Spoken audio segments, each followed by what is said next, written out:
పూలు చేసుకొని బతుకోండి, రోజు 400 తెచ్చుకొని 7 ఎకరాలు పెట్టిండేది.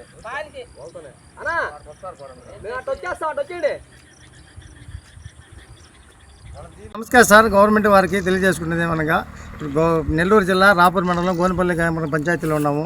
గత 40 సంవత్సరాల నుంచి ఎప్పుడు గాలివాన వర్షాలు వచ్చినా ఈ రాత్రి వచ్చిన గాలివాన అనేది మేము ఇంతవరకు లైఫ్లో చూడలేదు.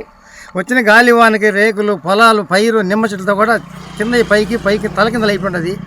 నిమ్మ చెట్టు పనికి రావట్లా. వరికర్ర చూసేదానికైతే వరి కనిపిస్తుంది, కానీ వడ్ల కింద అంటూ వరికంట కర్ర మీద లేదు. ఇంకా దాన్ని గవర్నమెంట్ వారు ఏదైనా దయదలిచి మాకు ఏదైనా న్యాయం చేస్తే మేము ఏదైనా బతికేదానికి అవకాశం ఉంటుంది. లేకపోతే ఒక నిమ్మ చెట్టు పెట్టినవాడు బయటపడేవాడు కాదు, పైరు పెట్టినవాడే వాడు బయటపడడు. మొత్తం ఈ విధంగా నాశనం అయిపోయి గందరగోళం అయిపోయింది. గత 40 సంవత్సరాల నుంచి ఈ రాత్రి వచ్చిన వడగల వానైతే ఇప్పుడు తగలేదు మాకు. ఈ విధంగా అయిపోయినది. మొత్తం గట్ల గింజ అనేది కనిపించడం వల్ల ప్రతి పొలం మీద ఎక్కడ చూసినా సరే ఇదే విధంగా ఉంది. సుమారు 50 ఎకరాలు పొలం ఈ ఒక బిట్టు మీద ఉంది. అవతల ఒక 50 ఎకరాలు 2 బిట్లు ఉన్నాయి. 2 బిట్లలో కంప్లీట్గా అయిపోయినది. మీరు వచ్చి ఒక ఎంక్వైరీ చేసుకున్నాం. మన విలేకరులు, మన ఆఫీసర్లు అందరూ వచ్చారు, చూశారు. అందరూ చూసినా అందరూ వాళ్ళకి కడుపు మండిపోతుంది.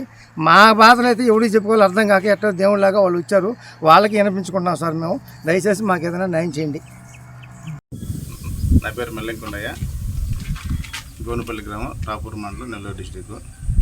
రాత్రి పడినటువంటి పురుగుల వర్షానికి చాలామంది రైతులు, నా ఒక్కడనే కాదు, ఇక్కడ మా చుట్టుపక్కల రైతులందరూ బాగా నష్టపోయాం. ఇంకా రేపు 2 రోజుల్లో వరికోత కోసుకోవాల్సిన సమయంలో ఈ విధంగా జరగడం అనేది చాలా బాధాకరం. ఒక్కొక్క ఎకరాకి సుమారు 3 పుట్లు కంటే ఎక్కువే అవుతాయి. అలాంటిది ఇప్పుడు కోసినా కూడా అరపుట్టు కూడా అయ్యే విధానం లేదు. వరికోత మిషన్ కూడా వచ్చే విధానం కూడా లేదు.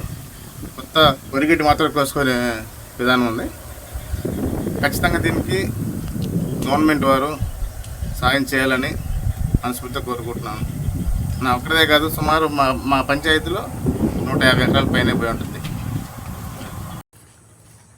అంత దూరం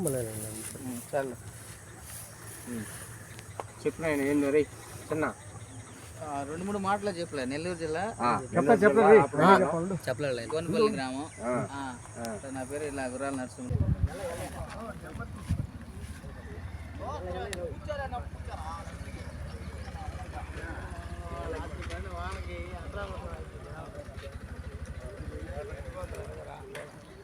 ఆటో రాజా, ఆటో అలా డ్రాప్ చేయమన్నా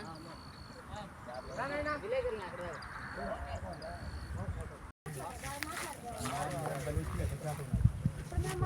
బాగా మాట్లాడారు. నాకు ఏంది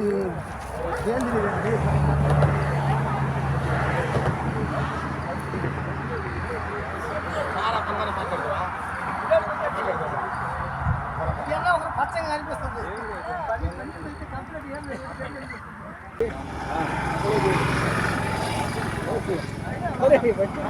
గురువు